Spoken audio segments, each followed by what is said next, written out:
Hello friends. तो कैसे हैं आप लोग। एक बार फिर से स्वागत करते हैं आपके अपने चैनल दी नॉलेज दरबार में।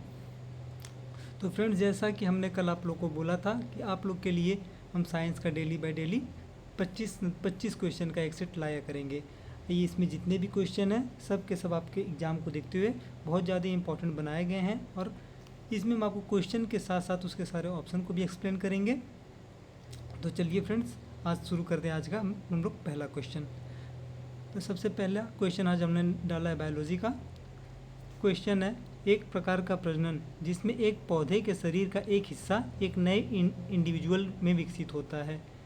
A type of reproduction in which a part of plant body develops into a new individual is called. तो फ्रेंड्स, इसका ऑप्शन होगा वेजिटेटिव प्रोपगेशन, वनस्पति प्रसार। तो जैसा कि फ्रेंड्स आपने आसपास या आपने कहीं ना कहीं गन्ने का पौधा देखा होगा, गन्ने का पौधा देखा होगा, तो उसमें ऐसे ऐसे करके कुछ उसके पार्ट्स डिवाइड रहते हैं। तो इसके इन पार्ट्स को हम अलग करके, जैसे कि इसका ये पहला पार्ट हुआ, इसका हम यहाँ से इस पार्ट को अलग करके अपने खेत में लाए, किसी दूसरे खेत में ला के इसकी बुआई अगर हम कर देते हैं फ्रेंड्स, तो यहाँ से ये एक नए पौधे के रूप में काम करेगा। तो इसी प्रोसेस को हम लोग वेजिटेटिव प्रोपगेशन कहते हैं। चलिए फ्रेंड्स, शुरू करते हैं अपना दूसरा क्वेश्चन।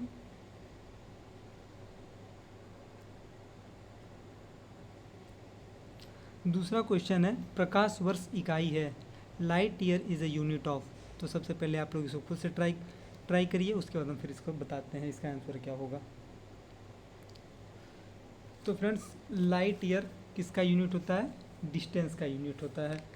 बहुत लोग इसमें कंफ्यूज आते हैं क्योंकि इसके पीछे ईयर लिखा हुआ है, तो लोग सोचते हैं कि ऑप्शन में कहीं ना कहीं कभी इसको ईयर दे भी देता है, तो लोग सोचते हैं कि लाइट ईयर का यूनिट है, बट ऐसा नहीं होता है। लाइट ईयर डिस्टेंस का यूनिट है।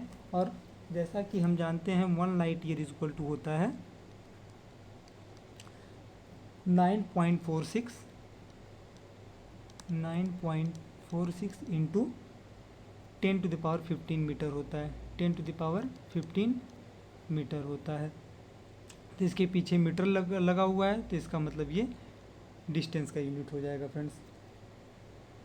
और 1 parsec is equal to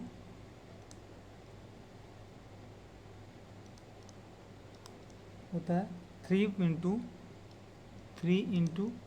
10⁻16 metre होता है। तो यहाँ से लाइट ईयर और पार्सेक के बीच में रिलेशन निकल जाता है। 1 parsec is equal to 1 parsec is equal to निकल जाता है 3.262 लाइट ईयर।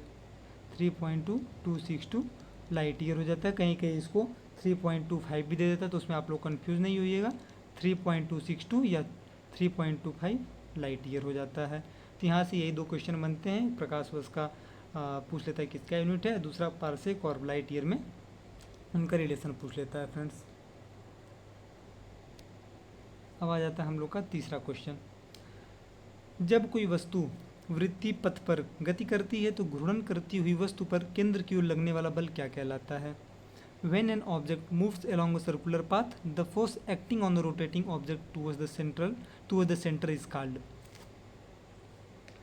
तो फ्रेंड्स, आप लोग इसका आंसर पहले खुद से सोचिए, फिर इसका आंसर हम आप लोग को बताते हैं। तो इसका आंसर होगा सेंट्रीपिटल फोर्स। तो यहाँ पे बोला गया कि जब भी कोई वस्तु वृत्तीय पथ पर, तो हम लोग पहले एक वृत्तीय पथ बना लेते हैं, जैसे कि हम लोग एक वृत्तीय पथ हो गया। तो अब जानते हैं कि सर्कुलर पाथ जब भी रहता है तो इस पे जो कोई भी बॉडी रहता है तो हर जगह उसका डायरेक्शन चेंज हो जाता है। इसके हर एक पॉइंट पे इसका डायरेक्शन चेंज होता रहता है। हर एक पॉइंट पे इसका डायरेक्शन क्या होता है? चेंज होता रहता है। और इसके सेंटर से, सर्कुलर पाथ के सेंटर से जो बॉडी यहाँ पे मूव करती रहती है, वहाँ पे इसके सेंटर की तरफ एक फोर्स लगता है। इसी फोर्स को हम लोग सेंट्रीपिटल फोर्स कहते हैं।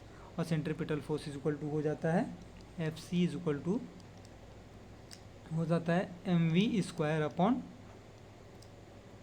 हो जाता है।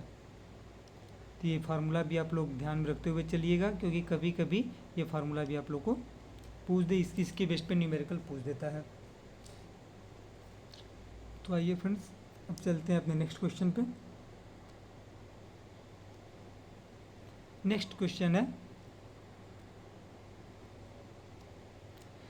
निम्नलिखित में से कौन सा जानवर पराध्वनि उत्पन्न करता है? पराध्वनि का मतलब अल्ट्रासाउंड। तो अल्ट्रासाउंड या अल्ट्रासोनिक वेव, तो वो वेव अल्ट्रासाउंड या अल्ट्रासोनिक वह वेव होती हैं जिनका फ्रीक्वेंसी 20 हर्ट्ज टू 20,000 हर्ट्ज होता है।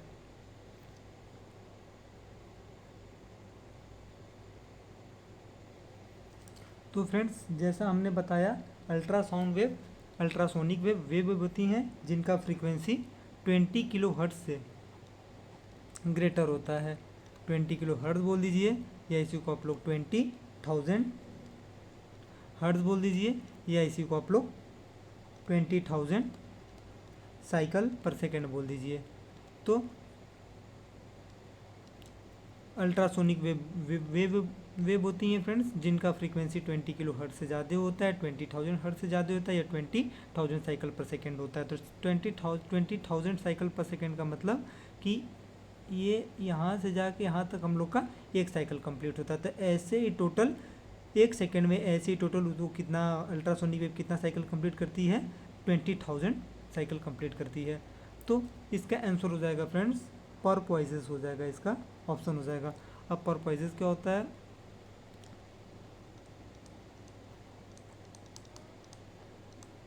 अब परपॉइजेस होता है फ्रेंड्स कि ये मैमल होता है जो कि समुद्र में पाई जाती है। ये फिश होती है या मैमल होती है जो कि समुद्र में पाई जाती है, मरीन एनिमल होती है ये। तो इसका आंसर परपॉइज हो जाएगा। अब चलिए नेक्स्ट क्वेश्चन पे मूव करते हैं फ्रेंड्स। तो ये रहा हमारा नेक्स्ट क्वेश्चन, निम्नलिखित में से किस माध्यम में ध्वनि की गति सर्वाधिक होती है? Which of the following medium has the highest speed of sound? Option है सॉलिड, लिक्विड, गैस, वैक्यूम। तो फ्रेंड्स, जैसा कि आप लोग ने कई बार महसूस किया होगा, कई बार ये एग्जाम्पल पढ़ा भी होगा कि हम रेलवे प्लेटफॉर्म पे जाते हैं और वहाँ पे जब ट्रेन की आवाज़ सुनाई देती है कुछ दूरी पर, तो अगर हम उस आवाज़ को प्लेटफॉर्म पे खड़े होकर सुनते हैं और उसी आवाज़ को, उसी हॉर्न को अगर हम ट्रेन को जिस दूरी पे है अगर हम पटरी पे अपना कान लगा के सुनते हैं तो वो हमें प्लेटफॉर्म पे खड़े रहने के बजाय रेलवे पटरी पे अगर हम कान लगा के सुनते तो हमें पहले सुनाई देता है। ऐसा क्यों होता है? क्योंकि जो स्पीड ऑफ साउंड है, स्पीड ऑफ साउंड है वो मैक्सिमम होता है सॉलिड में। सॉलिड बोले तो द्रव्य में, उसके बाद होता है सॉलिड बोले तो ठोस, और लिक्विड उसके बाद लिक्विड में होता है जिसे हम लोग द्रव्य बोलते हैं। उसके बाद फ्रेंड्स ये गैस में होता है। तो इसका ऑप्शन हो जाएगा, इसका आंसर हो जाएगा सॉलिड। मोस्ट इंपॉर्टेंट क्वेश्चन है फ्रेंड्स ये। पिछली बार की ग्रुप डी के एग्जाम में 2018 में ये क्वेश्चन बहुत बार रिपीट किया था, तो इसको आप लोग ध्यान से देखते हुए चलिएगा। कभी ऑप्शन में सॉलिड न देके क्यों लिक्विड, गैस और वैक्यूम फिर इसका नन ऑफ द एबव दे देता है, तो यहाँ पे ऑप्शन आपका हो जाएगा लिक्विड। तो चलिए फ्रेंड्स नेक्स्ट क्वेश्चन में मूव करते हैं। तो हमारा नेक्स्ट क्वेश्चन ये रहा, निम्नलिखित में से कौन सा जंतु गर्म रक्त वाला होता है? गर्म रक्त वाला मतलब वार्म ब्लडेड होता है। तो फ्रेंड्स, हम लोग जानते हैं कि सभी जितने भी जंतु हैं वो दो पार्ट्स में बटे होते हैं। एक वार्म ब्लडेड एनिमल होते हैं और दूसरा कोल्ड ब्लडेड एनिमल होते हैं। तो वार्म ब्लड एनिमल जो होता है फ्रेंड्स, उनमें क्या होता है कि वो अपना इन्वायरमेंट के अकॉर्डिंग अपने शरीर के टेम्परेचर को वो अनुकूल बना लेते हैं। जिस इन्वायरमेंट में जाते हैं उनका शरीर का जो टेम्परेचर होता है उस इन्वायरमेंट के अकॉर्डिंग हो जाता है, उसके अनुकूल हो जाता है।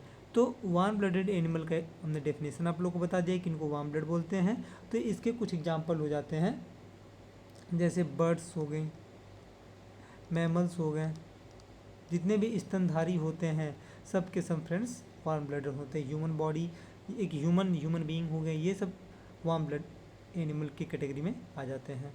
और कोल्ड ब्लड में जैसे फ्रेंड्स मछली हो गया, मेढक हो गया, मगरमच्छ हो गया, तो ये सब कोल्ड ब्लड एनिमल में आ जाते हैं।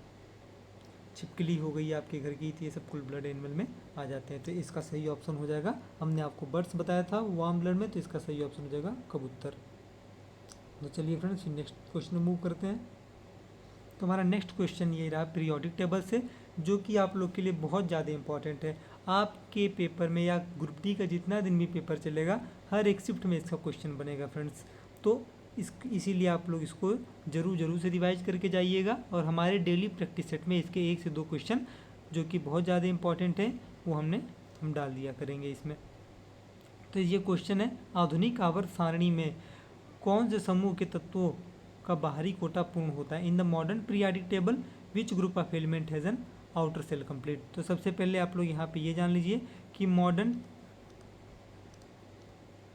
पीरियोडिक टेबल किसने दिया था? आप लोग सोचिए। तो मॉडर्न पीरियोडिक टेबल मेंडलीव ने दिया था। ये क्वेश्चन भी पिछली बार पूछा गया था, तो आप लोग कहीं से इसको अलग से नोट कर लीजिएगा कि modern periodic father of modern periodic table किसको बोला जाता है? मेंडलीव को बोला जाता है।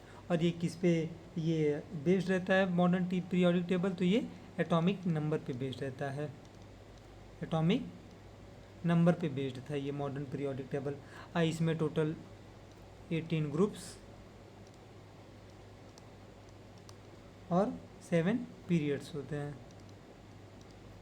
इतना पॉइंट आप लोग को मॉडर्न पीरियोडिक टेबल के बारे में याद रख के चलना है कि इसके father of modern periodic table किनको बोला जाता है? तो मेंडलीव को बोला जाता है, मेंडलीव साहब को बोला जाता है father of modern periodic table. ये किस पे बेस्ड रहता है? एटॉमिक नंबर पे रहता है। इसमें टोटल 18 ग्रुप्स होते हैं और 7 पीरियड्स होते हैं। ये यहाँ पे हमने आप लोग को 4 क्वेश्चन बता दिया।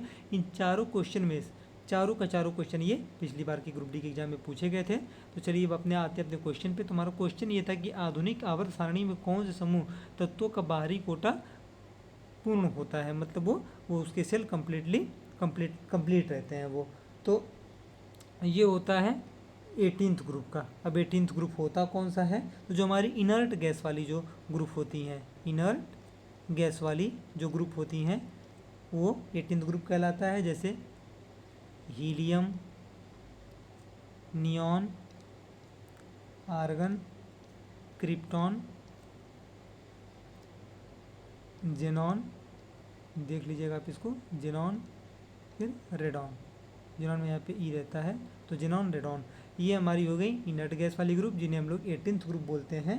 तो इन्हीं का आउटर सेल कंप्लीट रहता है। जैसे हीलियम का आउटर सेल में टोटल इसके के सेल में हो जाते हैं 2 इलेक्ट्रॉन, और इसी तरह नियॉन के हो जाते हैं 2,8 के, और एल सेल में एल सेल इसका कम्प्लीटली 8, इसमें देखिए इलेक्ट्रॉन कंप्लीट है। और आउटर मोस्ट सेल में उसके बाद आर्गन में आते हैं, के एल एम इसमें हो जाता है, तो 2, 8, 8 ये भी कंप्लीट हो जाता है। तो इसी तरह फ्रेंड्स इसके जितने भी एलिमेंट रहते हैं इनका आउटर मोस्ट सेल क्या होता है? कंप्लीट रहता है। तो आपका यहाँ पे आंसर हो जाएगा 18th ग्रुप। तो फ्रेंड्स यहाँ पे आप लोग को 1-2 जानकारी और हम बता देते हैं जो कि पिछली बार के पेपर में पूछा गया था। आप लोग को पीरियोडिक टेबल से बहुत सारे क्वेश्चन बनेंगे फ्रेंड्स, क्योंकि पिछली बार हर एक सेट में पीरियोडिक टेबल से क्वेश्चन बने थे। क्योंकि केमिस्ट्री का अगर सबसे ज़्यादा इंपॉर्टेंट चैप्टर अगर कोई है तो वो आपका पीरियोडिक टेबल ही है। तो इसीलिए आप लोग इसको बहुत ज़्यादा रिवाइज करिएगा, इसका जितना भी इंपॉर्टेंट, क्योंकि जितना भी इंपॉर्टेंट पॉइंट है सबको सब आप रिवाइज करके चलिएगा। इसमें हम आप लोग को ये बताते हैं कि जो इसमें 18th ग्रुप इसको इनर्ट गैस बोलते हैं, तो ऐसे ही इसमें 16th ग्रुप होता है जो फ्रेंड्स इसका टोटल 18 ग्रुप हमने आपको बताया था। 18 ग्रुप और 7 पीरियड होते हैं। तो इसका जो 16th ग्रुप होता है इसे हम लोग ऑक्सीजन फैमिली बोलते हैं, ऑक्सीजन फैमिली बोलते हैं। और इसका जो 17th ग्रुप होता है फ्रेंड्स, इसका जो 17th ग्रुप होता है इसे हम लोग क्या बोलते हैं? हैलोजन फैमिली बोलते हैं या हैलोजन ग्रुप बोलते हैं। इसमें वही फ्लोरीन, क्लोरीन, ब्रोमीन, आयोडीन, ये सब एलिमेंट्स इसमें रहते हैं। तो इनको हम लोग हैलोजन फैमिली बोलते हैं, और 16th को हम लोग ऑक्सीजन फैमिली बोलते हैं। तो चलिए फ्रेंड्स मूव करते हैं नेक्स्ट क्वेश्चन पे। तो हमारा नेक्स्ट क्वेश्चन है बायोलॉजी से। ये बहुत ज़्यादा इंपॉर्टेंट क्वेश्चन है क्योंकि इससे आप लोग को 1-2 क्वेश्चन और सीखने को मिलेगा। तो चलिए फ्रेंड्स क्वेश्चन हमारा ये है, निम्नलिखित में से किस प्रक्रिया में ऑक्सीजन को हवा में छोड़ा जाता है? In which of the following process is oxygen release into the air? Oxygen release into the air, oxygen जो हवा में छोड़ा जाता है, इसका मतलब ये होता है कि इस प्रोसेस के थ्रू क्या होता है, वहाँ से oxygen gas sorry friends release होता है। तो ये प्रोसेस हमारा हो जाता है फोटोसिंथेसिस का। अब जैसा कि आप जानते होंगे, तो फोटोसिंथेसिस का जो रिएक्शन होता है 6CO2 प्लस 6H2O इसके प्रेजेंस में हो जाता है, सनलाइट के प्रेजेंस में हो जाता है और क्लोरोफिल के प्रेजेंस में हो जाता है, क्लोरोफिल के प्रेजेंस में ये हो जाता है। और यहाँ से हम लोग का निकलता है 66H12O6 प्लस O2 निकलता है। ये हम लोग का ग्लूकोज हो जाता है, जो कि पौधा, ये फोटोसिंथेसिस का रिएक्शन कौन करता है, किस में होता है, पौधे में ही होते हैं। तो पौधे जब भी पानी के साथ मिलते तो फोटोसिंथेसिस सनलाइट के प्रेजेंस में, क्लोरोफिल के प्रेजेंस में ये क्या करते हैं कि अपने लिए जो खाना बनता है इनका, ग्लूकोज जिसे हम लोग कहते हैं, तो अपने लिए अपने खाने का निर्माण कर लेते हैं। और उसके साथ ही ये क्या करते हैं कि ऑक्सीजन गैस यहाँ से एलिमिनेट होता है, रिलीज होता है। तो ये फोटोसिंथेसिस के प्रोसेस में क्या होता है कि ऑक्सीजन गैस रिलीज होता है। और इसका जो दूसरा ऑप्शन है फ्रेंड्स इस क्वेश्चन का, जो कि रेस्पिरेशन है, श्वसन जिसे हम लोग बोलते हैं, रेस्पिरेशन, ये ठीक उल्टा हो जाता है किसका, फोटोसिंथेसिस का। क्योंकि रेस्पिरेशन में क्या होता है, रेस्पिरेशन में CO2 गैस क्या होती है, रिलीज होती है। इसमें O2 को यूज करते हैं, ऑक्सीजन को यूज करते हैं और CO2 को इसमें बाहर निकालते हैं। ये ठीक फोटोसिंथेसिस का उल्टा हो जाता है। तो ये भी क्वेश्चन बनता है कि मतलब किस प्रक्रिया में CO2 गैस हवा में छोड़ा जाता है, या इन विच प्रोसेस और CO2 gas is release into the air, तो वो प्रोसेस हो जाएगा आपका रेस्पिरेशन में। और तीसरा जो है आपका ट्रांसपिरेशन, तीसरा ऑप्शन जो है आपका ये ट्रांसपिरेशन। तो ट्रांसपिरेशन में क्या होता है कि पत्तियों द्वारा पानी का लॉस होता है, जो भी पेड़ की पत्तियां होती हैं उनके द्वारा ये वो वहाँ से पानी जो है भाप बनकर उड़ जाता है। और चौथा ऑप्शन जो है आपका एक्सक्रीशन, ये तो ये बहुत नॉर्मल उत्सर्जन का जो प्रोसेस होता है, इसमें क्या होता है कि शरीर से जो भी अपविष्ट पदार्थ होते हैं वो बाहर निकलते हैं इस प्रोसेस के थ्रू। तो फ्रेंड्स इसका आंसर हो जाएगा ऑप्शन ए, प्रकाश संश्लेषण। चलिए नेक्स्ट क्वेश्चन पे मूव करते हैं। तो ये रहा फ्रेंड्स हमारा नेक्स्ट क्वेश्चन, धातु ऑक्साइड और हाइड्रोजन का निर्माण करने के लिए निम्नलिखित में से कौन सी धातु वाष्प के साथ अभिक्रिया करती है। Which of the following metal react with the vapour to form metal oxide and hydrogen. ये जितना भी क्वेश्चन हम आपको करा रहे हैं फ्रेंड्स, ये पिछली बार ग्रुप डी के एग्जाम में किसी न किसी सेट में पूछा हुआ था। तो फ्रेंड्स इस क्वेश्चन को देखिए, आप ऑप्शन से भी कर ले गए होते हैं, क्योंकि वेपर के साथ जो मेटल रिएक्ट करेगा वो मेटल है aluminium. Copper, lead, silver vapour के साथ रिएक्ट नहीं करती। वेपर का मतलब आप समझ रहे होंगे, वेपर यहाँ पे किसको बोलते हैं, H2O को बोलते हैं फ्रेंड्स। तो कॉपर, लीड और सिल्वर वेपर के साथ कभी भी रिएक्ट नहीं करती हैं, ये कि उसके साथ क्रिया करती ही नहीं है। किसके साथ, H2O के साथ या वेपर के साथ। तो इसके आंसर क्या हो जाएगा, एल्युमिनियम। तो ऐसे ऐसे भी क्वेश्चन आ जाते हैं कि अगर आप लोगों ने अपना थ्योरी पोर्शन अगर अच्छे से तैयार किया हुआ है तो आप उसको मतलब 1 से 10 से 15 सेकेंड आप उसको ऑप्शन एलिमिनेट करके भी उसको कर ले जाएंगे। तो इसका आप लोग का रिएक्शन बता देते हैं कैसे होता है। जब भी एल्युमिनियम क्या करता है, वाटर के साथ रिएक्ट करता है, वाटर जब गैसियस स्टेट में रहता है तो भी इसे हम लोग क्या बोलते हैं, भाप बोलते हैं या स्टीम बोलते हैं। तो ये पूछा है, वेपर पूछा है, तो ये क्या बना देता है, Al2O3 प्लस H2 बना देता है, जो कि यहाँ पे रिलीज होता है। तो Al2O3 यहाँ पे क्या है फ्रेंड्स, यही तो मेटल ऑक्साइड है। एल्युमिनियम क्या है, ये मेटल है, इसके साथ ऑक्सीजन मिल गया तो ये क्या बना देता है, मेटल ऑक्साइड बना देता है। और ये H2 क्या है फ्रेंड्स, ये H2 हो जाता है, ये हाइड्रोजन गैस हो जाता है। तो ये हम लोग का यही पूछा गया था क्वेश्चन में कि कौन सा मेटल वेपर के साथ रिएक्ट करके मेटल ऑक्साइड बना देगा और हाइड्रोजन वहाँ से इवॉल्व होगा, तो ये एल्युमिनियम हो जाएगा। और जैसा कि आप जानते हैं, आप लोग के लिए हमने पहले भी बोला था कि पीरियोडिक टेबल इंपॉर्टेंट है। तो आप लोग फ्रेंड्स एक मिनट हमें समय देके एल्युमिनियम, कॉपर, लीड, सिल्वर, जिसे हम लोग बोलते हैं Ag, तो आप हमका इसका एटॉमिक नंबर बता दीजिएगा कमेंट करके, या हम ही आप लोग को बता देते हैं। एल्युमिनियम का एटॉमिक नंबर हो जाता है 13, कॉपर का एटॉमिक नंबर हो जाता है 29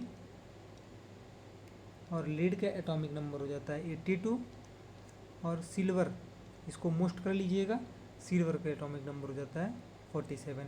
और ऐसे ही गोल्ड आ जाता है बच्चे, गोल्ड और सिल्वर में बहुत कन्फ्यूज जाते हैं।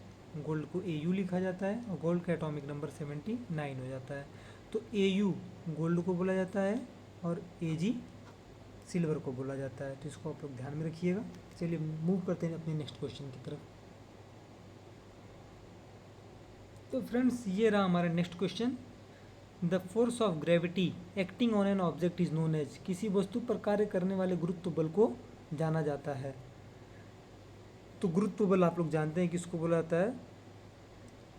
जैसे कि हमारा कोई ऑब्जेक्ट हो गया, ये mkg का कोई ऑब्जेक्ट आ गया, गुरुत्व बल किधर काम करता है, नीचे की साइड काम करता है।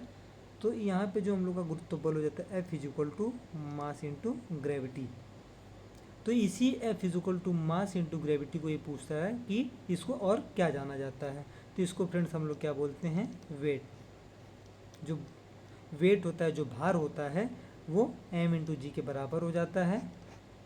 इसी को हम लोग फोर्स ऑफ ग्रेविटी भी बोलते हैं, वेट को ही हम लोग फोर्स ऑफ ग्रेविटी बोलते हैं। तो वेट फ्रेंड्स कई बार बच्चे बता नहीं पाते कि वेट एक्चुअल में होता है क्या। तो वेट एक फोर्स होता है, जिसे लोग फोर्स ऑफ ग्रेविटी भी कहते हैं। और इसका एसआई, अगर ये फोर्स है तो इसका एसआई यूनिट क्या हो जाएगा, न्यूटन हो जाएगा। तो इस बात को आप लोग याद रख के चलिएगा कि वेट एक फोर्स होता है जिसका कि एसआई यूनिट न्यूटन हो जाता है। वेट, एक क्वेश्चन और आप लोग को बता देते हैं फ्रेंड्स, वेट हो गया और मास हो गया। बहुत ज़्यादा पूछा जाता है कि हम लोग चंद्रमा पे जाते हैं, किसी दूसरे जगह, किसी दूसरे प्लेनेट पे जाते हैं या कहीं भी जाते हैं तो हम लोग का वेट चेंज होता है कि मास चेंज होता है कि इसमें अंतर नहीं होता है। तो फ्रेंड जो हम लोग का मास होता है, जिसे हम लोग द्रव्यमान बोलते हैं हिंदी में, तो ये हम लोग का कहीं भी नहीं चेंज होता, हमेशा ये कांस्टेंट रहता है। और वेट क्या होता है, प्लेस टू प्लेस ये बदलता रहता है। मास हम लोग का हमेशा कांस्टेंट रहता है। तो इस बात को भी आप लोग याद रख के चलिएगा। चलिए अब नेक्स्ट क्वेश्चन की तरफ मूव करते हैं फ्रेंड्स। तो हमारा नेक्स्ट क्वेश्चन अब एक न्यूमेरिकल आ जाता है। हमने आप लोग से कल ही बताया था कि आप लोग जितना थ्योरी पोर्शन रिवाइज करिएगा, उसके साथ साथ आप लोग क्या करिएगा, जितने भी इंपॉर्टेंट फार्मूला होंगे उनको आप लोग रिवाइज कर लीजिएगा। और उसके जितने भी फार्मूले हैं उन पे आप लोग डेली बाय डेली 2 से 3 या कभी कभी 5 क्वेश्चन आप लोग न्यूमेरिकल प्रैक्टिस जरूर करिए, क्योंकि आप लोग के हर एक सेट में 1 से 2 क्वेश्चन न्यूमेरिकल या तो केमिस्ट्री का कभी कभी, या तो फिर मैक्सिमम चांसेस हैं फिजिक्स का न्यूमेरिकल देखने को मिल जाएगा। तो ये मोशन चैप्टर का ये न्यूमेरिकल आ जाता है। न्यूमेरिकल क्वेश्चन है, यदि एक ड्राइवर कार को 15 मीटर प्रति सेकंड की चाल से चलाता है तो उसके द्वारा 3 घंटा 20 मिनट में तय की गई दूरी कितनी है। तो फ्रेंड्स जैसा कि आप जानते हैं v बराबर, वेग बराबर क्या होता है, डिस्टेंस अपॉन टाइम हो जाता है। तो यहाँ पे ऑप्शन ये भी ध्यान में देख के चलिए, क्योंकि फ्रेंड्स कभी कभी क्या होता है कि कोई बच्चे तो क्वेश्चन सॉल्व करके चले जाते हैं, लेकिन ये नहीं देखते हैं कि मीटर पर सेकंड यहाँ पे, और हम लोग का जो आंसर पूछा है वो किलोमीटर में दिया है। तो इससे कहीं ना कहीं फिर बाद में उनको ध्यान में जब ऑप्शन में जाते हैं तो उनको नज़र आता है, तो फ्रेंड्स यहाँ पर उनका कहीं ना कहीं टाइम लॉस हो जाता है। तो ये आप लोगों को क्या करना है कि जब भी न्यूमेरिकल है तो आप लोग उसका सारा का सारा डाटा चेक कर लीजिए, उसके बाद फिर क्वेश्चन को सॉल्व करिए। तो जब आंसर हमारा किलोमीटर में पूछा हुआ है तो हमारा क्या करेंगे, हमारे पास जितने भी डाटा हैं सबको हम लोग किलोमीटर में बदल लेंगे। तो हमारे पास 15 मीटर पर सेकंड है, तो इसको हम लोग क्या करेंगे, किलोमीटर में बदलेंगे। तो किलोमीटर में बदलने के लिए, किलोमीटर पर आवर में बदलने के लिए हमारे पास क्या होता है, 18/5 से इसको मल्टीप्लाई कर देंगे। 5 से 15 3 बार कट जाएगा तो हमारा आ जाएगा 54 किलोमीटर प्रति घंटा आ जाएगा। और टाइम हम लोग का कितना दिया हुआ है, 3 आवर 20 मिनट्स दिया हुआ है। तो इसको भी हम लोग चेंज कर लेते हैं फ्रेंड्स आवर में। ये हो जाएगा 3 आवर को लग लेते हैं, 20 मिनट को जब हम लिखेंगे तो 1/3 लिख देंगे। 20/60 हो जाएगा तो 23 × 60 होता है, 3 + 1/3 हो जाएगा। इसको जब कैलकुलेट करेंगे तो हमारे पास आ जाएगा 10/3 आवर आ जाएगा फ्रेंड्स। तो अब हम लोग जानते हैं v = d/t हो जाएगा, या d = हम लोग से डिस्टेंस पूछा तो d = क्या हो जाएगा, v × t हो जाएगा। और v का वैल्यू क्या हम लोगों ने निकाला है 54, और t का वैल्यू निकाला है 10/3। तो हम लोग का यहाँ से आंसर हो जाएगा 180 किलोमीटर, क्योंकि ये कट जाएगा 3 से, 3 × 1 = 3, 3 × 8 = 24। तो हम लोग का 180 किलोमीटर यहाँ से हम लोग का आंसर आ जाएगा फ्रेंड, जो कि हम लोग का ऑप्शन बी दिया हुआ है। चलिए तो यहाँ पे जब मोशन चैप्टर का बात हो गया है तो यहाँ से आप लोग को हम 2 से 3 फार्मूला मोशन चैप्टर के रिवाइज करा देते हैं फ्रेंड, जो कि 3 ही फार्मूला है मोशन चैप्टर में जो कि सबसे ज़्यादा इंपॉर्टेंट है। तो फ्रेंड्स उसको आप लोग को हम रिवाइज करा देते हैं।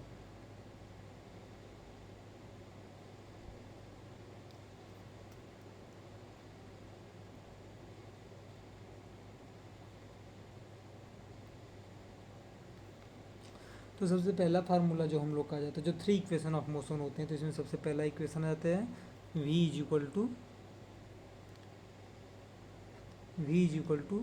u plus A T. दूसरा ये हम लोग का पहला इक्वेशन हो जाता है। दूसरा इक्वेशन हो जाता है मोशन का v square is equal to u square plus 2as। तीसरा फार्मूला हम लोग का हो जाता है, जो थर्ड इक्वेशन हो जाता है s is equal to u t plus half a t square हो जाता है। ये पहला इक्वेशन हो जाता है मोशन का, ये दूसरा इक्वेशन हो जाता है, ये तीसरा इक्वेशन हो जाता है। तब आप लोग यहाँ पे कंफ्यूज नहीं होइएगा। यहाँ पे v जो हो हम लोग का, इसे हम लोग इनिशियल वेलोसिटी बोलते हैं, अरे फाइनल, सॉरी फ्रेंड्स, इसको हम लोग फाइनल वेलोसिटी बोलते हैं, अंतिम वेग इसको बोलते हैं, अंतिम वेग बोलते हैं इसको, जिसे हम लोग बोलते हैं फाइनल वेलोसिटी बोलते हैं इसको v को। और जो u है यहाँ पे, ये इनिशियल वेलोसिटी है, इनिशियल वेलोसिटी है, जिसे हम लोग प्रारंभिक वेग बोलते हैं फ्रेंड्स। और फिर उसके बाद हम लोग का ये s जो है यहाँ पे s, ये हम लोग का डिस्टेंस हो जाता है, जिसे हम लोग दूरी बोलते हैं। और फिर उसके बाद t यहाँ पे क्या है, किसको रिप्रेजेंट करता है, ये t टाइम को रिप्रेजेंट करता है फ्रेंड्स, समय को रिप्रेजेंट करता है। तो जैसा कि हमने आप लोग को बता दिया, तीनों का तीनों फार्मूला बहुत इंपॉर्टेंट है इस मोशन के चैप्टर के लिए। इस पर भर के न्यूमेरिकल आए हैं पिछली बार में, तो इसको आप लोग जरूर रिवाइज करिएगा, डेली बाय डेली इसको फार्मूलों का आप लोग प्रैक्टिस जरूर करिएगा। आइए जरूर याद रखिएगा कि इसमें v क्या है, u क्या है, a क्या है। ए देखिए हम आप लोग को बताना भूल गए, ए यहाँ पे एसिलेशन है, जिसे आप लोग त्वरण बोलते हैं। तो ये सब चीज़ें आप लोग जरूर याद करके चलिएगा फ्रेंड्स। चलिए मूव करते थे नेक्स्ट क्वेश्चन पे। तो फ्रेंड्स हम लोग का नेक्स्ट क्वेश्चन रहा, निम्न में से कौन सा विकल्प उस लवण का उदाहरण है जिसके विलयन का मान pH 7 से कम होता है। Which of the following is an example of salt whose pH of a solution is less than 7।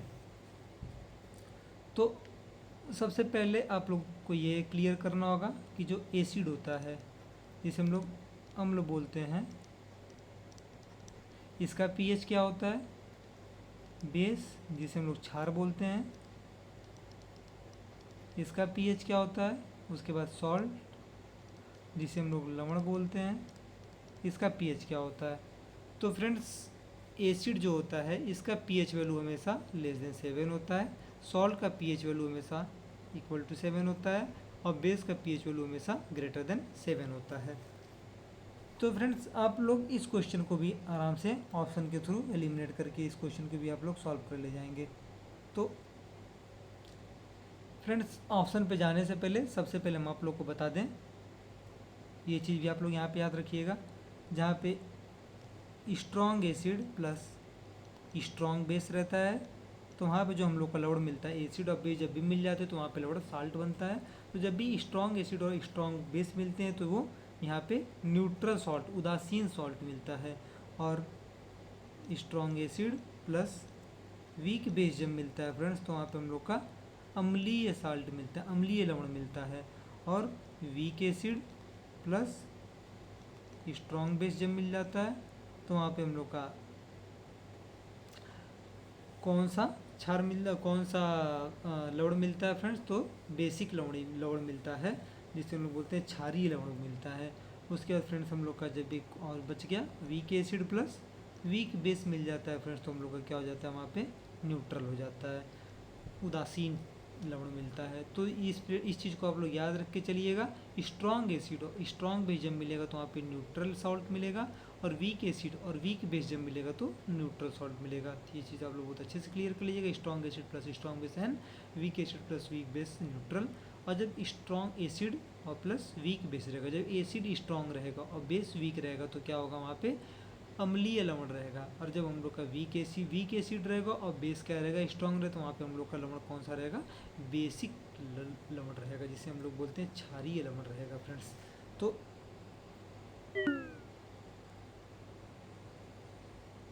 Friends यहाँ पे हम लोग का क्या है कि ऑप्शन के थ्रू जब जाते हैं तो ऑप्शन सी तो सबसे पहले एलिमिनेट हो जाएगा, क्योंकि NaCl एक सॉल्ट हो जाता है, और सॉल्ट का pH वैल्यू कितना हो जाता है, 7 हो जाता है। उसके बाद Na2CO3 NaSCO3 ये हमारा क्या हो जाता है, बेस हो जाता है। तो हमारे पास एक ही ऑप्शन बचता है NH4Cl। तो ये अब एसिड NH4Cl हम लोग का क्या है, एसिड लवण है। तो फ्रेंड्स ये हम लोग का क्या हो जाएगा, इसका पीएच वैल्यू 7 से कम हो जाएगा। NHCl बनता कैसे है, NH4Cl, HCl को जब हम लोग NH4OH के साथ जब ये रिएक्ट करता है तो फ्रेंड्स हम लोग का बन जाता है NH4Cl plus H2O, ammonium chloride इसको हम लोग बोलते हैं NH4Cl को। तो फ्रेंड्स NH4Cl ही यहाँ पे क्या हो जाएगा, आप लोग का आंसर हो जाएगा। अब आइए आप लोग को हम लोग 2-3 पॉइंट हम आपको लोग को और बता देते हैं। जो Na2CO3 होता है फ्रेंड्स, इसे हम लोग बोलते हैं सोडियम कार्बोनेट, और NaHCO3 जो होता है फ्रेंड्स, इसे हम लोग बोलते हैं सोडियम बाइकार्बोनेट, जिसे हम लोग बोलते हैं बेकिंग सोडा, उसे हम लोग बोलते हैं वॉशिंग सोडा। तो ये भी क्वेश्चन पिछली बार बहुत ज़्यादा पूछा गया था कि बेकिंग सोडा का फार्मूला क्या होता है, तो उसका होता है NaHCO3, जिसे हम लोग सोडियम बाइकार्बोनेट बोलते हैं, और वॉशिंग सोडा का जो फार्मूला हो जाता है Na2CO3, जिसे हम लोग सोडियम कार्बोनेट बोलते हैं फ्रेंड्स। चलिए हम मूव करते हैं अपने नेक्स्ट क्वेश्चन की तरफ। तो फ्रेंड्स ये रहा हम लोग का नेक्स्ट क्वेश्चन। निम्नलिखित में से क्या ठोस, द्रव्य और गैस तीनों अवस्था में पाया जाता है। मतलब या तो मेटल, नॉन मेटल और मेटलॉइड, इन सब में से हम लोग का कौन सा, जो कि या मेटल चाहे नॉन मेटल मेटलॉइड, कौन जो है सॉलिड, लिक्विड और गैस तीनों अवस्था में पाया जाता है। तो फ्रेंड्स आप लोग इसका आंसर सोचिए, फिर हम आप लोग इसका आंसर बताते हैं। आई होप आप लोग ने इसका आंसर नॉन मेटल ही सोचा होगा, क्योंकि नॉन मेटल ही एक ऐसा सबस्टेंस होता है जिस जो कि नॉन मेटल, जो कि सॉलिड, लिक्विड और गैस तीनों अवस्था में पाया जाता है फ्रेंड्स।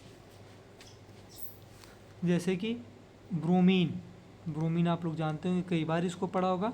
ब्रोमीन एक ऐसा सिंगल नॉन मेटल है जो कि लिक्विड स्टेट में पाया जाता है, लिक्विड स्टेट में पाया जाता है फ्रेंड्स ये ब्रोमीन। और कार्बन जो हो गया फ्रेंड्स, और फास्फोरस हो गया, ये सब क्या है, ये कार्बन हो गया फ्रेंड्स, फास्फोरस हो गया, ये सब क्या है फ्रेंड्स, आपके सॉलिड स्टेट में पाए जाते हैं।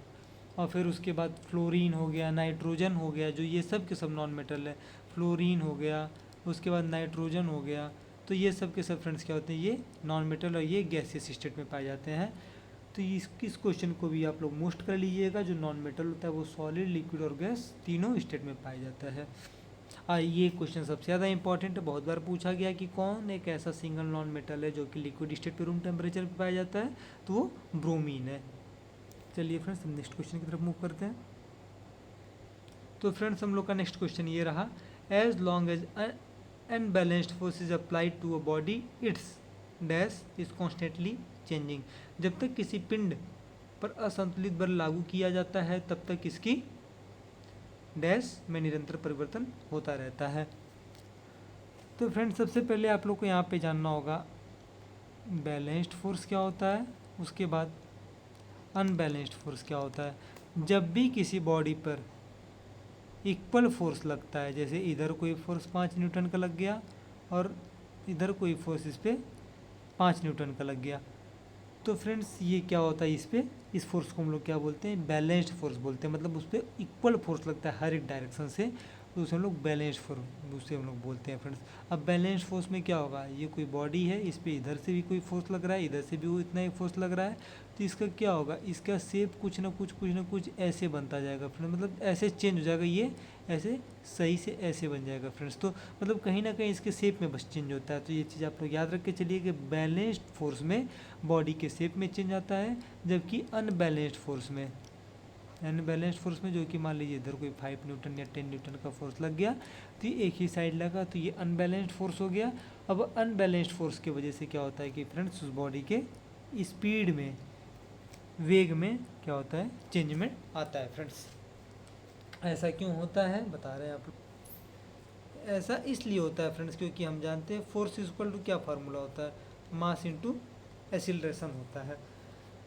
तो बॉडी में जब भी हम लोग उस पर अनबैलेंस्ड फोर्स लगाएंगे तो उसमें कुछ ना कुछ बॉडी में क्या होगा, कितने न्यूटन का फोर्स हम लोग लगा दिए, 10 न्यूटन का फोर्स अगर लगा देते हैं तो मास क्या होता है, अभी हमने आप लोगों को कुछ देर पहले ही बताया था कि मास बॉडी का क्या होता है, हमेशा कांस्टेंट होता है। तो यहाँ पे मास क्या है, कांस्टेंट होते हैं। इसके जब फोर्स में, जब इसके बॉडी क्या था, रेस्ट में थी, उस पर हम लोग 10 न्यूटन का फोर्स लगाएं तो उसमें कुछ ना कुछ एसिलरेशन आएगा, क्योंकि फोर्स किस पे डिपेंड करता है, डायरेक्टली प्रोपोर्शनल किसके होता है, एसिलरेशन के। तो उस पर 10 न्यूटन का फोर्स लगा दें तो उसके एसिलरेशन में भी कुछ ना कुछ, त्वरण में भी कुछ ना कुछ इसमें फ्रेंड्स चेंजमेंट आएगा। एसिलरेशन किस पे डिपेंड करता है, वेलोसिटी जो है एसिलरेशन पे, एसिलरेशन वेलोसिटी पे डिपेंड करता है। तो जैसे ही उसको बॉडी एसिलरेट होगी, उसमें एसिलरेशन त्वरण आएगा, तो तुरंत उसका वेलोसिटी भी क्या हो जाएगा, चेंज हो जाएगा फ्रेंड्स। तो इसीलिए जब भी किसी बॉडी पे हम लोग अनबैलेंस फोर्स लगाते हैं तो उस बॉडी के स्पीड में चेंजमेंट आ जाता है, उसका कॉन्स्टेंटली चेंज होता रहता है, क्योंकि कहीं ना कहीं फोर्स कम लगता है, फिर कहीं कहीं ज़्यादा लगता है, तो उसका एसिलरेशन भी उसी हिसाब से बदलता रहता है। तो बॉडी हमेशा क्या होती रहती है, एसिलरेट करती रहती है, तो उसका स्पीड हमेशा चेंज, कॉन्स्टेंटली चेंज होता रहता है। तब बैलेंस फोर्स में हमने आपको बता दिया कि बॉडी के शेप में चेंज होता है। तो फ्रेंड्स इसको आप लोग याद रख के चलिएगा। चलिए मूव करते हैं अपने नेक्स्ट क्वेश्चन की तरफ। तो फ्रेंड्स ये रहा हम लोग का नेक्स्ट क्वेश्चन। एक सुचालक का प्रतिरोध निम्नलिखित में से किस पर निर्भर करता है। The resistance of a conductor किस पर निर्भर नहीं करता है, दिया है friends. The resistance of a conductor does not depend on which of the following. Option है लेंथ लंबाई, सबस्टेंस पदार्थ, प्रेशर दाब, एरिया ऑफ क्रॉस सेक्शन, अनुप्रस्थ भाग का क्षेत्रफल। तो इसका आंसर आप लोग सोचिए, फिर हम आप लोग को इसका आंसर बताते हैं फ्रेंड्स। आई होप आप लोग ने इसका आंसर प्रेशर ही चूज किया होगा। क्यों किया होगा इसका रीजन आप लोग बताते हैं। जिन लोगों ने नहीं चूज किया है, जिन लोगों ने अगर इसको लेंथ, सबस्टेंस या एरिया ऑफ क्रॉस सेक्शन में से कुछ कोई ऑप्शन चूज किया है, तो फ्रेंड्स उन्हें कहीं ना कहीं जाके इलेक्ट्रिसिटी चैप्टर, जो फिजिक्स का जो विद्युत चैप्टर है, उसे वह फिर से रिवाइज करना पड़ेगा। और उसी चैप्टर को हमने आप लोग को, जब कल सिलेबस इसका डिस्कस कर रहा था फिजिक्स का, तो मैंने आप लोग को उसमें पहले बताया था कि विद्युत चैप्टर जो है उसमें से आप लोग थ्योरी पोर्शन सबसे ज़्यादा ध्यान दीजिएगा, क्योंकि उसके थ्योरी से ही बहुत ज़्यादा क्वेश्चन बन जाते हैं। न्यूमेरिकल पे तो आते ही आते हैं, लेकिन उसका थ्योरी सबसे ज़्यादा इंपॉर्टेंट हो जाता है। तो आप लोग जरूर जाके एक बार इसको रिवाइज कर लीजिएगा। ये आसान चैप्टर भी होता है, इसमें बहुत ज़्यादा कॉन्सेप्ट इतना है नहीं जो बहुत ज़्यादा आप लोगों को समझना रहता है। तो फ्रेंड्स एक बार जाके आप लोग इसको ज़रूर रिवाइज कर लीजिएगा। तो देखिए क्यों प्रेशर पे डिपेंड नहीं करता है, क्योंकि हम लोग जानते हैं रेजिस्टेंस जो होता है ये किसके डायरेक्टली प्रोपोर्शनल होता है फ्रेंड्स। वो कोई भी सबस्टेंस होता है, जैसे कि हमारा कंडक्टर हो गया, तो रेजिस्टेंस जो होता है उसके लेंथ पे डिपेंड करता है, रेजिस्टेंस जो होता है उसके एरिया पे डिपेंड करता है। तो रेजिस्टेंस किसके डायरेक्टली प्रोपोर्शनल होता है फ्रेंड्स, L इंटू 1/A के। यहाँ से अगर हम लोग कांस्टेंट हटाते हैं, एक प्रोपोर्शनलिटी का साइन हटाते हैं, तो यहाँ पे हम लोग को रेजिस्टिविटी मिल जाता है इंटू L/A मिल जाता है फ्रेंड्स। ये और आप लोग जानते हैं रेजिस्टेंस का SI यूनिट क्या होता है, ओम होता है फ्रेंड्स, ओम, जिससे हम लोग रिप्रेजेंट करते हैं, ये ऐसे सिंबल से रिप्रेजेंट करते हैं रेजिस्टेंस को। तो यहाँ पे आप लोग देख पा रहे हैं कि रेजिस्टेंस किस पे डिपेंड कर रहा है, लेंथ पे, कंडक्टर के लेंथ पे डिपेंड कर रहा है, और ये रेजिस्टेंस किस पे डिपेंड कर रहा है, उसके एरिया पे डिपेंड कर रहा है। और यहाँ से हम लोग को एक चीज़ और मिल गया जिसे हम लोग रो बोलते हैं, इसी को हम लोग रेजिस्टिविटी बोलते हैं फ्रेंड्स, रेजिस्टिविटी बोलते हैं। रेजिस्टिविटी का जो ऐसा यूनिट हो जाता है वो मीटर हो जाता है। यहाँ से आप लोग निकाल लीजिएगा, रेजिस्टेंस का ओम होता है, लेंथ का मीटर होता है, एरिया का मीटर स्क्वायर होता है। तो मीटर से मीटर कट जाएगा और नीचे एक मीटर बचेगा। ये मीटर अगर इधर चला जाएगा तो ओम इंटू मीटर या ओम मीटर इसका SI यूनिट हो जाता है फ्रेंड्स रेजिस्टिविटी का। और यहाँ पे हम लोगों ने कहीं भी प्रेशर का बात नहीं किया है, तो इसी वजह से मतलब जो रेजिस्टेंस होता है वो कंडक्टर के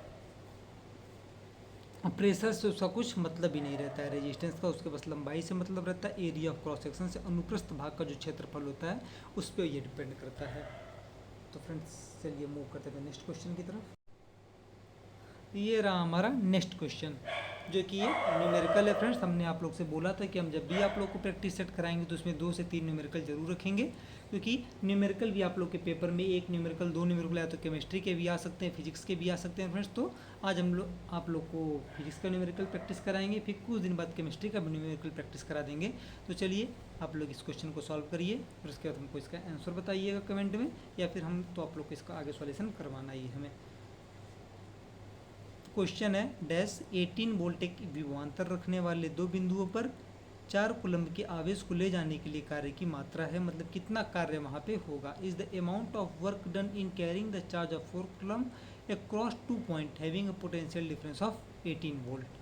इसको आप लोग सॉल्व करिए। तो फ्रेंड्स चलिए हम आप लोग को इसका सॉल्यूशन बताते हैं। जैसे कि कोई एक पॉइंट ए हो गया, इसके बीच में ये रेजिस्टेंस लगा हुआ है, इधर कोई पॉइंट बी हो गया। यहाँ पे हम लोग का चार्ज कितना है, 4 कूलम है, और पोटेंशियल डिफरेंस कितना है, वो विभवांतर जो है 18 वोल्ट है। वर्क डन पूछा है फ्रेंड्स। तो आप लोग एक फार्मूला, आप लोग ने जब भी इलेक्ट्रिसिटी चैप्टर पढ़ा होगा तो स्टार्टिंग में एक फार्मूला रहता है, जो पोटेंशियल डिफरेंस होता है वो किसके बराबर होता है, वर्क डन अपॉन चार्ज के, work done per unit charge.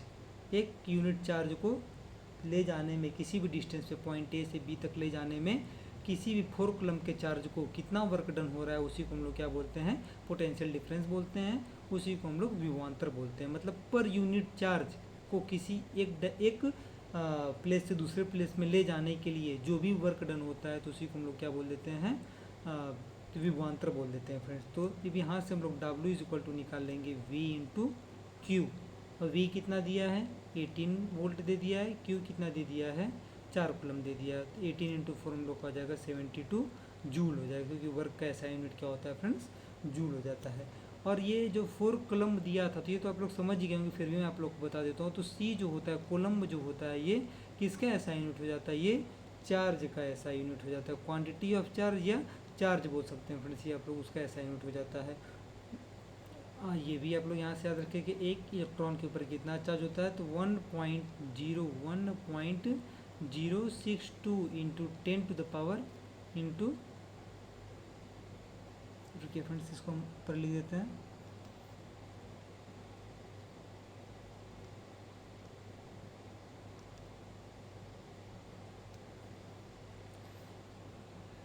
एक इलेक्ट्रॉन के ऊपर जो चार्ज होता है फ्रेंड्स, वो कितना हो जाता है, 1.062 into 10 to the power -10 coulomb एक इलेक्ट्रॉन के ऊपर चार्ज हो जाता है। तो इसको भी आप लोग याद रख के चलिएगा, क्योंकि ये क्वेश्चन भी पिछली बार पूछा हुआ है। 1.062 इंटू 10 टू पावर -10 कूलम इसके ऊपर चार्ज होता है, -10 सॉरी -19 कूलम होता है फ्रेंड्स, सॉरी माफ़ करिएगा आप लोग, वहाँ पे वो 10 के पावर -19 कूलम हो जाता है फ्रेंड्स। तो इसको आप लोग ध्यान में रख के चलिएगा। चलिए मूव करते हैं नेक्स्ट क्वेश्चन की तरफ। तो फ्रेंड्स ये रहा हमारा नेक्स्ट क्वेश्चन। पृथ्वी का द्रव्यमान है, the mass of the earth. तो ये तो आप लोगों ने रटा ही होगा, या नहीं रटा होगा तो इसको रट लीजिएगा जरूर से। पृथ्वी का जो द्रव्यमान होता है वो होता है friends 6 into 10 to the power 24 kg। बहुत ज़्यादा इंपॉर्टेंट है, इसको भी आप लोग मोस्ट कर लीजिएगा। 6 into 10 to the power 24 kg mass होता है किसका, अर्थ का। चलिए मूव कर देंगे नेक्स्ट क्वेश्चन की तरफ। तो जैसा कि फ्रेंड्स हमने आपको बताया था, पीरियोडिक टेबल आप लोग के लिए बहुत ही इंपॉर्टेंट है, तो ये क्वेश्चन भी उसी से रिलेटेड है। क्वेश्चन नीचे दी गई किस परमाणु क्रमांक वाले तत्व के रासायनिक गुण मैग्नीशियम के समान होते हैं, which element with the following atomic number has the same chemical property as magnesium.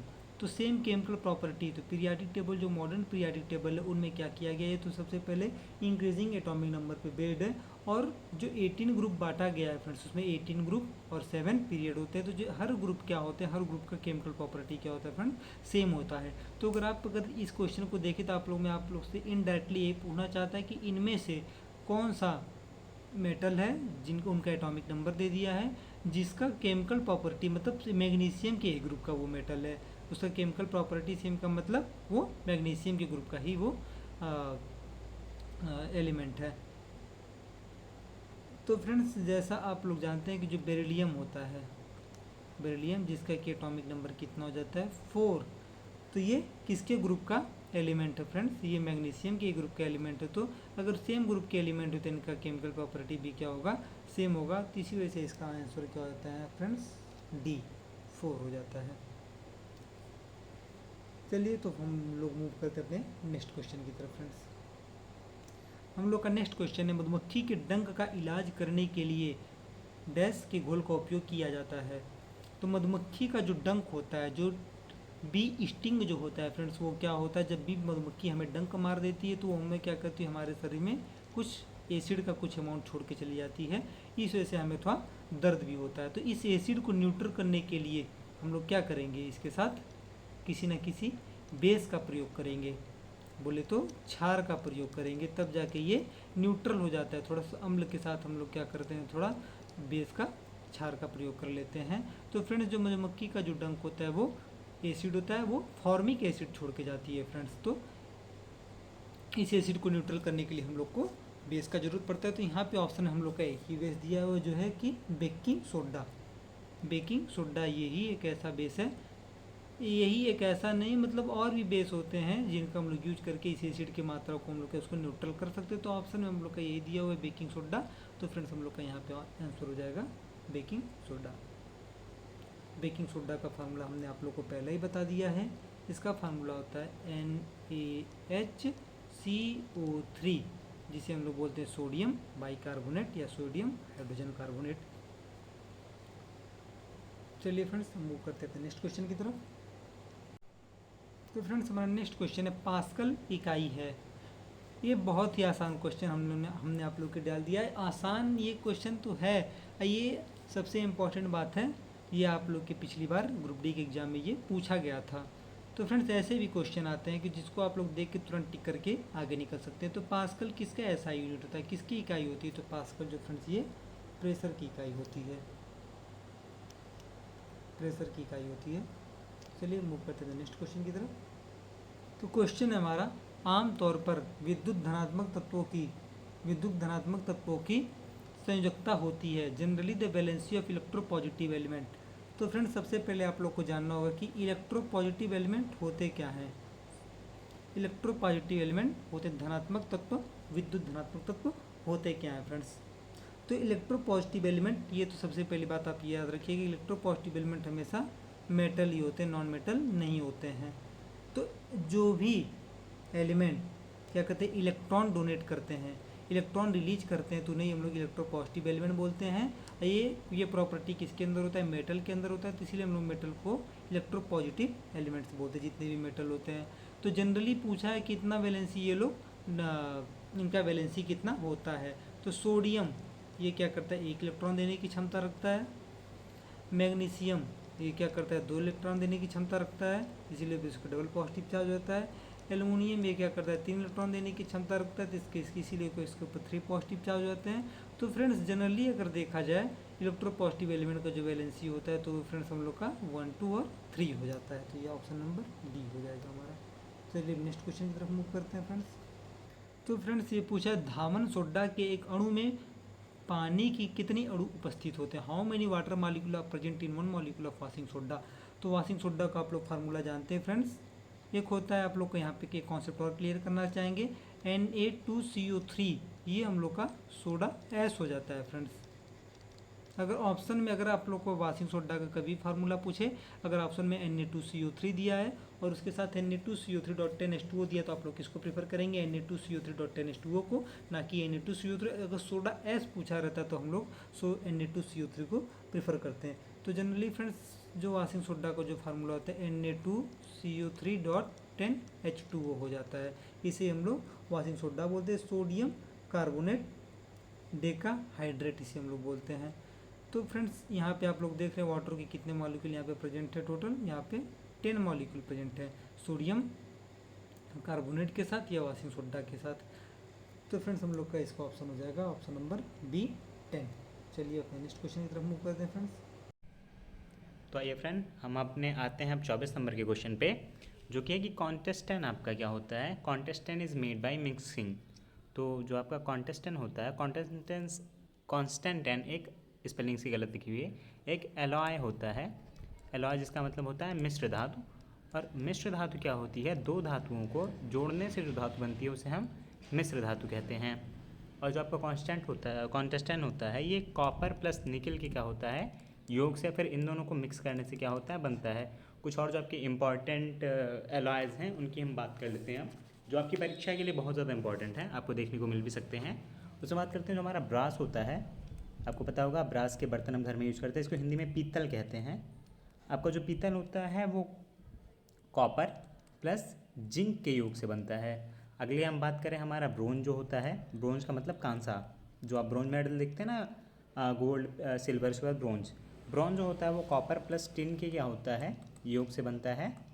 इसे हम हिंदी में कांसा कहते हैं या फिर कांस भी कहते हैं। अगला हमारा आता है जर्मन सिल्वर, इसको थोड़ा मैं नीचे लिख रहा हूँ, जर्मन सिल्वर। अब जर्मन सिल्वर को हिंदी में भी जर्मन सिल्वर ही कहते हैं। आपका जो जर्मन सिल्वर होता है वो कॉपर प्लस निकिल यानी Ni प्लस टिन, इन तीनों को क्या होता है, इन तीनों का एक से आपके बनता है। तो देखिए मैंने लिख दिया है, आपका जो कॉन्टेस्टेंट होता है वो कॉन्टेस्टेंट आपका कॉपर प्लस निकल के योग से, ब्रास आपका कॉपर प्लस जिंक के योग से, एलॉज होती हैं मिश्र धातुएँ होती हैं, ब्रॉन्ज आपका कॉपर प्लस टिन के योग से, और आपका German silver copper plus nickel plus tin के योग से बनता है। जब हम इन तीनों मिश्र धातुओं को बनाएंगे तो आपका क्या मिल जाएगा, जर्मन सिल्वर बन जाएगा। आते हैं हम दोस्तों अपने क्वेश्चन पे, जो कि हमारे इस सीरीज का, इस प्रैक्टिस सेट का लास्ट क्वेश्चन भी है। और हमारा ये क्वेश्चन है कि फलों को पकने के लिए, बायोलॉजी से रिलेटेड क्वेश्चन है। एग्जैक्टली बायोलॉजी में जो पेड़ पौधे हमारे होते हैं उनसे रिलेटेड क्वेश्चन है कि फलों को पकने के लिए कौन सा हार्मोन क्या होता है, जिम्मेदार होता है। आप इसका सही आंसर देने की कोशिश करिए। इसका जो सही आंसर वो मैं बता दे रहा हूँ, जो एथिलीन आपका हार्मोन होता है वो क्या होता है, फलों को पकने के लिए जिम्मेदार होता है। और हार्मोन क्या होते हैं, बहुत ऐसे कार्बनिक यौगिक जो बहुत कम अमाउंट में क्या होते हैं, पौधे के अंदर मौजूद होते हैं और उसकी कई सारी क्रियाओं में हेल्प उसकी करते हैं, कैटलिस्ट का काम करते हैं एग्जैक्टली, उन्हें हम क्या कहते हैं, हार्मोन कहते हैं। और इनमें हम देखें तो आपका जो जिब्रेलिन हार्मोन होता है, जिब्रेलिन आपका वृद्धि के लिए, बौनेपन को ये क्या करता है, दूर करता है, वृद्धि के लिए आवश्यक होता है। प्लस एक चीज़ और याद रखिए कि जो भांग में दुर्भावना होती है, मतलब जो नशे वाले कैरेक्टरिस्टिक्स होते हैं वो जिब्रेलिन की वजह से आते हैं। साइटोकाइनिन जो होता है आपका सेकंड नंबर वाला ऑप्शन, साइटोकाइनिन क्या होता है, पार्श्व वृद्धि के लिए आवश्यक होता है, और पार्श्व वृद्धि में क्या करता है, साइटोकाइनिन मदद करता है। जो हम अगले की बात करें, हमारा ऑक्सिन्स, ऑक्सिन जो आपका होता है, ऑक्सिन जो हार्मोन होता है, ये सारे के सारे कार्बनिक यौगिक होते हैं। और ऑक्सिन आपका पौधों के तनों, जड़ों और तनों में क्या करने के लिए, वृद्धि के लिए आवश्यक होता है। तो धन्यवाद दोस्तों, इसके साथ हमारा ये सीरीज क्या होती है, 25 क्वेश्चन की ख़त्म होती है। हम अपने चैनल पे ग्रुप डी और पेट दोनों को एक साथ चला रहे हैं। ग्रुप डी के लिए अभी हमने साइंस शुरू की है, प्लस मैथ्स भी हमारे चैनल पे क्या हो रहा है, चल रहा है। तो पेट का जो मैथ्स है वो कहीं ना कहीं आपको हेल्प करेगा इसमें भी, और मैथ्स के और भी क्वेश्चन आपके स्पेशली ग्रुप डी ओरिएंटेड भी आएंगे। जैसे अभी मैं DI पढ़ाने वाला हूँ पेट के लिए, तो DI से आपको भी पता है कि DI एक ऐसा टॉपिक है जहाँ से 3 से 4 से 5 क्वेश्चन आपको पेट के साथ साथ अपने ग्रुप डी में भी देखने को मिल जाएंगे। तो इसी के साथ मैं सीरीज को ख़त्म करता हूँ। अगला टेस्ट आपका हम जल्द से जल्द लेके आएंगे। तब तक के लिए थैंक यू ऑल। और आप चैनल को लाइक करिए, शेयर करिए, सब्सक्राइब करिए। और ऐसे आपके मित्र जो ग्रुप डी के एग्ज़ाम में क्या करने वाले हैं, अपीयर होने वाले हैं, उसमें क्या करिए, उनको शेयर करिए। और all the best to all of you. मैं उम्मीद करता हूँ कि आप सभी अच्छे से अच्छे मार्क्स क्या करेंगे, स्कोर करके आएंगे। और सभी आपके लिए टारगेट 80+ का रखता हूँ, और इसमें हम आपकी पूरी की पूरी मदद करेंगे। थोड़ी मदद आपको हमारी भी करनी पड़ेगी। आपको कुछ ऐसे बच्चों तक इस वीडियो को पहुँचाना पड़ेगा जो उनको इस क्या है वीडियो की आवश्यकता है, जिनको नीड है इस वीडियो की। तो तब तक के लिए थैंक यू ऑल।